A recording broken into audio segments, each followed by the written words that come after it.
सभी का स्वागत है। आज हम लोग देखने जा रहे हैं हिंदी का सबसे महत्वपूर्ण टॉपिक में से, जिसमें से 2 से 3 नंबर लगभग निश्चित रूप से हर एक एग्जाम में आता है। तो आइए बिना देरी के वीडियो शुरू करते हैं।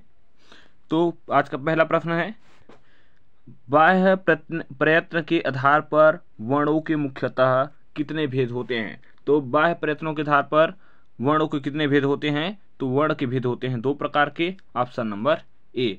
अगला प्रश्न हो जाएगा, निम्नलिखित में से कौन सा संयुक्त वर्ण नहीं है। तो सबसे पहले तो देखते हैं संयुक्त वर्ण है कौन कौन सा। तो संयुक्त वर्ण ऐ, औ और ज्य, ये क्या है, संयुक्त वर्ण है। कौन सा संयुक्त वर्ण नहीं है। तो ड संयुक्त वर्ण नहीं है। इसका सही आंसर हो जाएगा ऑप्शन नंबर सी। अगला प्रश्न देखिएगा, निषेध शब्द किन ध्वनियों के मेल से विनिर्मित हुआ है, अर्थात निर्माण किया गया है। तो ये निर्माण हुआ है, वर्ण यहाँ पर बोलिएगा, है ना। तो किन शब्दों के मेल से बना हुआ है। तो ये बनता है, इसमें आप देखिएगा तो ये प्रश्न पूछा क्या जा रहा है। आपको लगेगा कि शब्द पूछा जा रहा है, शब्द नहीं पूछा जा रहा है। शब्द किन ध्वनियों के मेल से, ध्वनि मतलब यहाँ पर किसके बारे में बात कर रहा है, वर्ण के बारे में ही बात कर रहा है कि कौन से वर्ण से मिलकर ये बना हुआ है। तो कितने वर्ण, तो कौन कौन सा वर्ण ये देखते हैं। तो देखिएगा न, ई, स, ए, ध और अ, ये से मिलकर बना हुआ है, इतने वर्णों से मिलकर बना हुआ है निषेध शब्द। इसका सही आंसर हो जाएगा ऑप्शन नंबर सी। अगला प्रश्न देखिएगा, राम शब्द किन वर्ण से मिलकर बना हुआ है। तो कितने वर्णों से मिलकर बना हुआ है। तो ये वर्ण बन जाता है र प्लस आ प्लस म प्लस अ। कितने वर्ण हो गए यहाँ पर। तो 4 वर्ण। तो यहाँ पर आप देख सकते हैं इसका सही आंसर क्या हो जाएगा ऑप्शन नंबर डी 4। अगला प्रश्न देखिएगा, जिन ध्वनि चिन्हों के द्वारा मनुष्य परस्पर विचार विनिमय करता है, उनकी समष्टि को क्या कहा जाता है। तो विचार विनिमय किसकी सहायता से किया जाता है। तो भाषा की सहायता से करते हैं। तो इसका सही आंसर हो जाएगा ऑप्शन नंबर सी, भाषा। अगला प्रश्न देखिएगा, हिंदी में अनुनासिक वर्णों की संख्या कितनी है। तो अनुनासिक वर्ण की संख्या है कितनी है। अनुनासिक वर्णों की संख्या होता है 5, लेकिन ऑप्शन में 5 नहीं है। इसका आंसर ऑप्शन नंबर ई, इनमें से कोई नहीं। अगला देखिएगा, स्वर वह ध्वनि है जिसके उच्चारण में क्या होता है कि हवा अबाध्य गति से मुख विवर से निकलती है, मतलब बिना बाधा के हम इन वर्णों का उच्चारण कर सकते हैं। इसका सही आंसर हो जाएगा ऑप्शन नंबर बी। अगला प्रश्न देखिएगा, निम्नलिखित में अर्धस्वर है। तो अर्धस्वर कौन सा है। तो अर्धस्वर देखिएगा य, व और ह, य, व और ह, ये अर्धस्वर है। ऑप्शन नंबर डी सही हो जाएगा। मौखिक स्वर है। तो मौखिक स्वर कौन सा माना जाता है। तो मौखिक स्वर माना जाता है अ, आ और ई को मौखिक स्वर माना जाता है। इसका सही आंसर हो जाएगा ऑप्शन नंबर बी। अगला प्रश्न देखिएगा, स्वर वर्ण को छांटिए। तो कौन कौन सा स्वर वर्ण है। तो यहाँ पर साफ तौर पर आपको दिख रहा है अ, आ, ई और ई। ठीक है, ऑप्शन नंबर बी आप इसका सही आंसर हो जाएगा। अगला प्रश्न देखिएगा, स्वर ध्वनि किसके सहयोग से उच्चारित होता है। तो स्वर ध्वनि किसके, तो स्वतंत्र रूप से उच्चारित होता है, किसी की सहायता से उच्चारित नहीं होता, ये पूर्णतः स्वतंत्र होता है। ऑप्शन नंबर ए सही हो जाएगा। अगला देखिएगा, नासिक व्यंजन किसे कहा जाता है। तो नासिक के व्यंजन किसे कहेंगे, जिन व्यंजनों के उच्चारण से हवा नाक से निकलती है। हवा कहाँ से निकलेगा, नाक से निकलता है, वो नासिक के व्यंजन का। इसका सही आंसर हो जाएगा ऑप्शन नंबर बी। अगला प्रश्न हो जाएगा, निम्नलिखित स्वरों में कंठ तालव्य स्वर है। तो कंठ तालव्य स्वर कौन सा हो जाएगा, ए हो जाएगा। इसका सही आंसर हो जाएगा ऑप्शन नंबर डी, ए। अगला प्रश्न, स्वर किसे कहते हैं। स्वर किसे कहते हैं। तो यहाँ हम जानते हैं कि स्वर क्या होता है, स्वतंत्र होता है, किसी के सहयोग से नहीं बनता। मतलब स्वर और स्वर मिलेगा तब क्या बनेगा, स्वर बनेगा। इसमें ऑप्शन में किसी भी नहीं है। इसका सही आंसर हो जाएगा ऑप्शन नंबर डी, इनमें से कोई नहीं। अगला प्रश्न देखिएगा, जब किसी व्यंजन का संयोग उसी व्यंजन के साथ होता है तो उसे क्या कहा जाता है। तो इसे कहा जाता है संयोग द्वित्व कहा जाता है, क्योंकि व्यंजन और व्यंजन का संयोग हो रहा है। तो संयोग द्वित्व ऑप्शन नंबर बी सही हो जाएगा। अगला देखिएगा, निम्नलिखित व्यंजनों में अघोष, ऊष्म और महाप्राण, मतलब तीनों पूछा गया है। जो अघोष भी हो, व्यंजन भी, सॉरी ऊष्म व्यंजन भी हो और महाप्राण भी हो। तो ऐसा एक ही दिख रहा है आपको, ऑप्शन नंबर ए स हो जाएगा, ऑप्शन नंबर ए सही हो जाएगा इस क्वेश्चन का आंसर। अगला देखिएगा, निम्नलिखित में से लघु स्वर कौन सा है? तो इसमें लघु स्वर माना जाता है री को, ऑप्शन नंबर सी। अगला प्रश्न देखिएगा, विसर्ग किस वर्ग से संबंधित है? तो विसर्ग कौन से वर्ग से संबंधित है? तो ये संबंधित है कंठ वर्ण से, ऑप्शन नंबर बी सही हो जाएगा। अगला देखिएगा, हिंदी में मूल स्वरों की कितनी संख्या है? तो मूल स्वरों की संख्या माना जाता है कितना? 4 माना जाता है। अ, ई, उ और री को माना जाता है। इसके बाद अगला प्रश्न देखिएगा, अघोष अल्पप्राण व्यंजन वर्ण का चयन कीजिए, जो अल्पप्राण भी हो और अघोष भी हो। तो इसका सही आंसर हो जाएगा ऑप्शन नंबर ए क। अगला प्रश्न देखिएगा, हिंदी में पश्च स्वर है। पश्च स्वर जो जीभ के आधार पर होता है, जो जीभ के पिछले हिस्सा का यूज होता है, वो पश्च स्वर कहलाता है। तो इसका सही आंसर हो जाएगा उ और ओ, ऑप्शन नंबर डी। कौवे की स्थिति के आधार, कौवे की स्थिति के आधार पर स्वर के कितने भेद है? तो कौवे की स्थिति के आधार पर स्वर के भेद हो जाते हैं 2 प्रकार के, ऑप्शन नंबर ए। अगला प्रश्न देखिएगा, अवरोधी व्यंजन में, अवरोधी व्यंजन होता क्या है? नाम के अनुरूप हो गए अवरोधी व्यंजन, जिसमें हवा क्या हो जाती है? रुक जाती है, ऑप्शन नंबर सी सही हो जाएगा। उसके बाद अगला प्रश्न है, अनुस्वार है। अनुस्वार क्या है? तो स्वर के बाद आने वाला व्यंजन ही क्या कहलाता है? अनुस्वार कहलाता है। तो इसका सही आंसर हो जाएगा ऑप्शन नंबर ए। अगला प्रश्न हो जाएगा, मात्रा के आधार पर स्वर के मुख्यतः कितने भेद होते हैं? तो मात्रा के आधार पर स्वर के भेद होते हैं 2 प्रकार के, ऑप्शन नंबर बी। अगला प्रश्न देखिएगा, ह, म, व एवं र वर्णों का उच्चारण स्थान की दृष्टि से सही क्रम कौन सा हो जाएगा?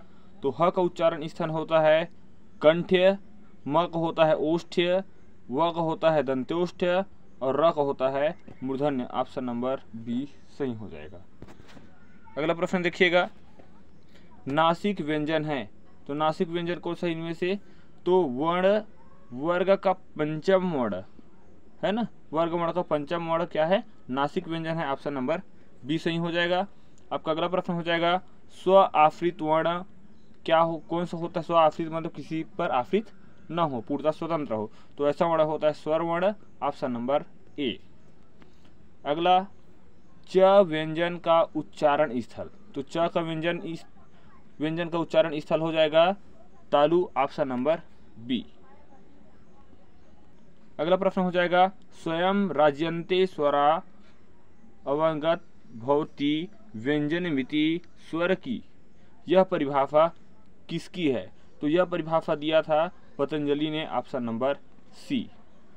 वर्तस्य ध्वनि है। तो वर्तस्य ध्वनि कौन सा हो जाता है? तो सजरल है ना, फजरल करके पढ़े थे। तो ये option number B, option number D सही हो जाएगा।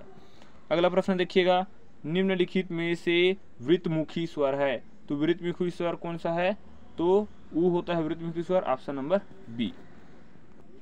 ओष्ठ्य ध्वनि है। ओष्ठ्य ध्वनि कौन सा है? तो ओष्ठ्य ध्वनि होता है प, फ, ब, भ और म, ऑप्शन नंबर बी। अगला प्रश्न हो जाएगा, निम्नलिखित में से मूल स्वर के समूह को चिन्हित कीजिए। तो मूल स्वर का समूह कौन कौन सा है? तो अयूर करके पढ़े थे इसको है ना। तो अ, ई, उ, री नहीं है इसमें किसी में शामिल। तो अ, ई, उ क्या हो जाएगा? सही हो जाएगा ऑप्शन नंबर सी। अगला प्रश्न है, इस वर्ण या शब्द का उच्चारण मूर्धन्य है। तो मूर्धन्य से उच्चारित होने वाला वर्ण कौन सा है? तो ट है, ऑप्शन नंबर सी। अगला प्रश्न देखिएगा, निम्नलिखित में से कौन सा पश्च स्वर है? तो पश्च स्वर है आ, ऑप्शन नंबर सी। अगला प्रश्न हो जाएगा, स्वर वर्ण कौन सा है? तो स्वर वर्ण कौन कौन सा है? तो अ, आ, ई और उ, ऑप्शन नंबर बी। अगला देखिएगा, उ किस प्रकार का स्वर है? तो उ कौन से प्रकार का स्वर है? तो पश्च स्वर है, ऑप्शन नंबर सी।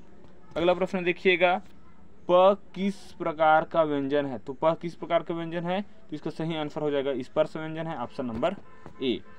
अगला प्रश्न देखिएगा, क्षत्रज इनमें से है, तो ये क्या है, तो ये है संयुक्त व्यंजन होता है, ऑप्शन नंबर ए। अगला प्रश्न देखिएगा, ई किस प्रकार का वर्ण है, तो ये होता है तालव्य होता है, ऑप्शन नंबर डी। अगला प्रश्न देखिएगा, किन व्यंजनों को अर्धस्वर कहा जाता है, तो कौन से व्यंजन को अर्धस्वर कहा जाता है, किन को कहा जाता है, य और व को, ऑप्शन नंबर सी। अगला प्रश्न हो जाएगा आपका, निम्नलिखित ध्वनि में से बताइए कि कौन सा वर्ण ओष्ठ्य नहीं है, तो ओष्ठ्य कौन कौन है, तो म, प और फ ओष्ठ्य है, य ओष्ठ्य नहीं है, ऑप्शन नंबर डी सही हो जाएगा। अगला प्रश्न देखिएगा, निम्नलिखित में से कौन सा ह्रस्व स्वर है, तो ह्रस्व स्वर अ ई उ री है ना, तो ऑप्शन नंबर ए सही हो जाएगा। अगला प्रश्न देखिएगा, व का उच्चारण स्थान है, तो व का उच्चारण स्थान हो जाता है दंतोष्ठ्य, ऑप्शन नंबर डी। अगला प्रश्न देखिएगा, फ का उच्चारण स्थल है, तो फ का उच्चारण स्थल है ओष्ठ्य, ऑप्शन नंबर डी। अगला प्रश्न, उच्चारण स्थल की दृष्टि से क वर्ग के सभी वर्ण क्या कहलाते हैं, तो क वर्ग के सभी वर्ण क्या कहलाते हैं, तो ये कहलाते हैं कंठ्य, ऑप्शन नंबर बी। अगला प्रश्न देखिएगा, निम्नलिखित में से कौन सा अग्रस्वर है, तो अग्रस्वर कौन सा है, तो ई एक क्या है, अग्रस्वर है, ऑप्शन नंबर सी। अगला प्रश्न देखिएगा, निम्नलिखित में से ह्रस्व स्वर है, तो ह्रस्व स्वर कौन सा है, तो ह्रस्व स्वर हो जाता है ऑप्शन नंबर डी ई। अगला प्रश्न, निम्नलिखित में से संयुक्त स्वर है, तो संयुक्त स्वर किसे माना जाता है, तो संयुक्त स्वर है अ, ऑप्शन नंबर डी। अगला प्रश्न, निम्नलिखित में से ऊष्म व्यंजन है, तो ऊष्म व्यंजन कौन सा है, तो ह एक क्या है, ऊष्म व्यंजन है, तो इसका सही आंसर हो जाएगा ऑप्शन नंबर डी। अगला प्रश्न देखिएगा, क वर्ग, च वर्ग, ट वर्ग, त वर्ग, प वर्ग के प्रथम दो व्यंजनों को किस नाम से जाना जाता है, तो प्रथम दो को जाना जाता है अघोष व्यंजन के नाम से, तो इसका सही आंसर हो जाएगा ऑप्शन नंबर बी। अगला प्रश्न देखिएगा, वर्णमाला किसे कहते हैं, तो वर्णमाला किसे कहा जाता है, तो वर्णों के क्रमबद्ध समूह को क्या कहा जाता है, वर्णमाला कहा जाता है, तो इसका सही आंसर हो जाएगा ऑप्शन नंबर डी। अगला देखिएगा, च वर्ग की ध्वनियां किस वर्ग में आती है, तो च वर्ग की ध्वनियां किस वर्ग में आती है, तो ये आता है तालव्य में, तो इसका सही आंसर हो गया ऑप्शन नंबर सी। अगला प्रश्न देखिएगा, पंचमाक्षरों का उच्चारण स्थल होता है, पंचमाक्षरों का उच्चारण स्थल है ना, ये होता है नाक से, तो ऑप्शन नंबर ए सही हो जाएगा इसका। अगला प्रश्न देखिएगा, हिंदी शब्दकोश में छ का क्रम किसके बाद आता है, तो छ का क्रम किसके बाद आता है, तो ये आता है क के बाद, है ना, ऑप्शन नंबर डी सही हो जाएगा। अगला प्रश्न देखिएगा, कौन सा व्यंजन त वर्ग का नहीं है, तो त वर्ग का है कौन कौन सा, तो त वर्ग का देखिएगा प, फ, ब, भ और म जितना है, लेकिन इसमें से कौन सा ऑप्शन नहीं दिख रहा है, तो ये देखिएगा त वर्ग पूछा हुआ है ना, ये प वर्ग का है। त वर्ग का भी देखिएगा त, थ, द, ध, न इतना दिया है, तो इसमें से कौन सा ऑप्शन नहीं दिख रहा है, तो देखिएगा आप कि म किसमें का है, प वर्ग का है, लेकिन पूछा त का है, तो कौन सा नहीं है, म नहीं है, तो ऑप्शन नंबर बी सही हो जाएगा। अगला प्रश्न देखिएगा, भिन्न भिन्न स्वरों के मेल से जो स्वर उत्पन्न होता है उसे क्या कहा जाता है, उसे कहा जाता है संयुक्त स्वर कहा जाता है, ऑप्शन नंबर बी सही हो जाएगा। अगला प्रश्न देखिएगा, निम्नलिखित में से कौन संयुक्त व्यंजन नहीं है, तो संयुक्त व्यंजन कौन सा नहीं है, तो स एक संयुक्त व्यंजन नहीं, इसका सही आंसर हो जाएगा ऑप्शन नंबर सी। संयुक्त व्यंजन ये भी है, ये भी है और ये भी है, तो यहाँ आप देखिएगा छ किससे बनता है, तो ये देखिएगा आधा का और साथ ही साथ प्लस स से मिलकर अक्सा बनता है ना। त्र कैसे बनता है, तो त्र बनता है आधा त और प्लस र से बनता है, इसके बराबर त्र बन जाता है। और एक संयुक्त व्यंजन कौन सा दिख रहा है आपको, ज्य है ना, ये ज्य, ये कैसा बनता है, तो आधा ज और य से मिलकर बनता है ज्य, तो कौन सा नहीं है, ऑप्शन नंबर सी सही हो जाएगा। अगला प्रश्न देखिएगा, निम्नलिखित में से कौन सा अघोष और महाप्राण है, तो अघोष और महाप्राण कौन सा है, तो थ एक अघोष और महाप्राण भी है, तो ऑप्शन नंबर ए सही हो जाएगा। अगला प्रश्न, देवनागरी लिपि में कितने वर्ण मान्य हैं? तो देवनागरी लिपि में कितने वर्ण मान्य हैं? तो 52 वर्ण मान्य है, जो इसमें से ऑप्शन में नहीं है, तो इसका सही आंसर हो जाएगा ऑप्शन नंबर डी। अगला देखिएगा, संयुक्त व्यंजन की संख्या है। तो संयुक्त व्यंजन की संख्या कितनी है? तो इनकी संख्या है 4। कौन कौन सा? छ, त्र, और कौन सा हो जाएगा? ज्ञ हो जाएगा और स्र हो जाएगा। ठीक है, ये 4 क्या है? संयुक्त व्यंजन की संख्या है। और लेकिन इसके बारे में ध्यान रखिए, इसको क्या बोला जाता है? मिश्र व्यंजन के रूप में भी जाना जाता है मुख्य रूप से। अगला प्रश्न देखिएगा, हिंदी के जिन वर्णों का उच्चारण करते समय केवल श्वास का प्रयोग किया जाए वह वर्ण क्या कहलाता है? तो वह कहलाता है महाप्राण। इसका सही आंसर हो जाएगा ऑप्शन नंबर डी। अगला प्रश्न देखिएगा, य, र, ल और व किस वर्ग के व्यंजन हैं? तो ये है अंतस्थ व्यंजन कहलाता है य, र, ल, व। तो अब सही आंसर हो जाएगा ऑप्शन नंबर सी। अगला प्रश्न देखिएगा, तालव्य व्यंजन है। तो तालव्य व्यंजन कौन सा है? तो च, छ, ज और झ क्या है? तालव्य व्यंजन है। इसका सही आंसर हो जाएगा ऑप्शन नंबर ए। अगला देखिएगा, अक्षर, त्र, ज्ञ ये कैसा वर्ण है? तो अभी देखे थे ये किस प्रकार का वर्ण है? तो ये एक संयुक्त व्यंजन है। ऑप्शन नंबर ए सही हो जाएगा। निम्नलिखित में से अयोगवाह किसे कहा जाता है? तो अयोगवाह कहा जाता है किसको? विसर्ग को। तो इसका सही आंसर हो जाएगा ऑप्शन नंबर बी, विसर्ग। इसके बाद अगला प्रश्न देखिएगा, वह किस वर्ग का वर्ण है? वह किस प्रकार का वर्ण है ना? तो ये दंतोष्ठ प्रकार का वर्ण होता है। इसका सही आंसर हो जाएगा ऑप्शन नंबर ए। अगला प्रश्न देखिएगा, ध्वनि किसकी लघुत्तम इकाई है? तो ध्वनि किसकी लघुत्तम इकाई है? तो ये भाषा की लघुत्तम इकाई होता है। इसका सही आंसर हो जाएगा ऑप्शन नंबर बी।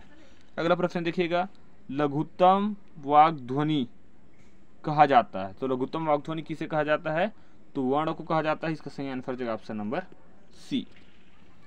अगला देखिएगा, बिना अवरोध के उच्चारित होने वाले वर्ण कहलाते हैं। तो बिना अवरोध के उच्चारित होने वाला वर्ण क्या कहलाता है? तो ये कहलाता है स्वर। इसका सही आंसर हो जाएगा ऑप्शन नंबर सी। अगला देखिएगा, उच्चारण स्थान की दृष्टि से क वर्ग के सभी वर्ण क्या कहलाते हैं?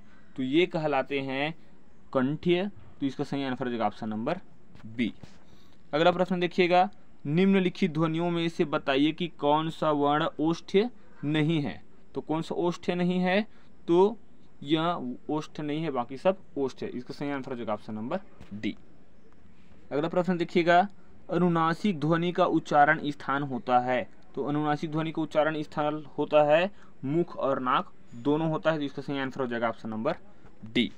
अगला प्रश्न देखिएगा, निम्नलिखित में से किस वर्ण का उच्चारण तालु होता है? तो कौन से वर्ण का उच्चारण स्थान तालु होता है? तो ये सही आंसर हो जाएगा स, ऑप्शन नंबर डी। अगला प्रश्न देखिएगा, निम्नलिखित में कौन सा वर्ण नासिक्य वर्ण है? तो नासिक्य वर्ण कौन सा है? तो यह एक क्या है? नासिक्य वर्ण है। तो सही आंसर हो जाएगा ऑप्शन नंबर ए। अगला देखिएगा, ज वर्ण किन वर्णों के संयोग से बना हुआ है? तो अभी बता रहा था है ना, तो आधा ज और य से मिलकर बना हुआ होता है। ये आधा ज और य से है ना। तो इसका सही आंसर हो जाएगा ऑप्शन नंबर बी। यहाँ कंफ्यूजन हो सकता है, लेकिन यहाँ आधा होना चाहिए ना पहला। अगला प्रश्न देखिएगा, घ का उच्चारण स्थान कौन सा है? तो घ का उच्चारण स्थान होता है कंठ होता है। तो इसका सही आंसर हो जाएगा ऑप्शन नंबर बी। अगला प्रश्न, ख व्यंजन का उच्चारणीय स्थल कौन सा है? तो ख व्यंजन का इसका सही आंसर हो जाएगा ऑप्शन नंबर ए, कंठ्य। अगला प्रश्न देखिएगा, वर्णमाला में कौन सा अर्थ है? तो वर्णमाला में मात्रा का अर्थ है। मात्रा का अर्थ पूछा है ना, तो मात्रा का अर्थ होता है वर्ग के उच्चारण में लगने वाला समय। तो वर्ग के उच्चारण में लगने वाला समय क्या कहलाता है? मात्रा कहलाता है। इसका सही आंसर हो जाएगा ऑप्शन नंबर बी। अगला प्रश्न देखिएगा, निम्न में से पंचमाक्षर ध्वनि है। तो पंचमाक्षर ध्वनि कौन सा है? तो अंतिम वर्ण जो आता है ना, ये इसका सही आंसर हो जाएगा न, है ना। तो इसका सही आंसर आ जाएगा ऑप्शन नंबर ए। अगला देखिएगा, निम्नलिखित में से कौन सा स्वर मूल ध्वनि, ह्रस्व स्वर, कंठ एवं घोष, ये मूल स्वर भी हो, ह्रस्व स्वर भी हो, कंठ भी हो और घोष ध्वनि भी हो? तो ये है ए, है ना, ऑप्शन नंबर ए, और इसका सही आंसर हो जाएगा अ। अगला प्रश्न देखिएगा, अल्प प्राण महाप्राण ध्वनि का संबंध है, तो इसका संबंध कैसा होता है, तो ध्वनि की कमी बेसी से होता है, तो इसका सही आंसर हो जाएगा ऑप्शन नंबर ए। अगला प्रश्न देखिएगा, निम्नलिखित में से कौन सा अंतस्थ व्यंजन नहीं है, तो अंतस्थ व्यंजन कौन सा नहीं है, तो हाँ एक अंतस्थ व्यंजन नहीं है बल्कि ये ऊष्म व्यंजन है, तो इसका सही आंसर हो जाएगा ऑप्शन नंबर डी। अगला प्रश्न देखिएगा, अभ्यांतर प्रयत्न के अनुसार वर्णों के उच्चारण के मुख्य रूप से कितने भेद होते हैं, तो इसके भेद होते हैं 4 प्रकार के, तो इसका सही आंसर हो जाएगा ऑप्शन नंबर डी। और ये अंतिम प्रश्न, अनुनासिक ध्वनि का उच्चारण स्थान होता है, क्या होता है, तो मुख एवं नासिका से, तो इसका सही आंसर हो जाएगा ऑप्शन नंबर डी। उम्मीद है वीडियो आप लोगों को पसंद आ रहा होगा, है ना। ज़्यादा से ज़्यादा कम समय में ज़्यादा से ज़्यादा क्वेश्चन कराने की मैं कोशिश कर रहा हूँ, है ना, क्योंकि महिला परीक्षक एग्जाम नज़दीक है और हॉस्टल वालों के लिए भी ये महत्वपूर्ण है। तो इसी प्रकार की लगातार वीडियो मिलता रहे, इसके लिए आप चैनल को सब्सक्राइब और लाइक करके रखिएगा। वीडियो को पूरा देखने के लिए धन्यवाद।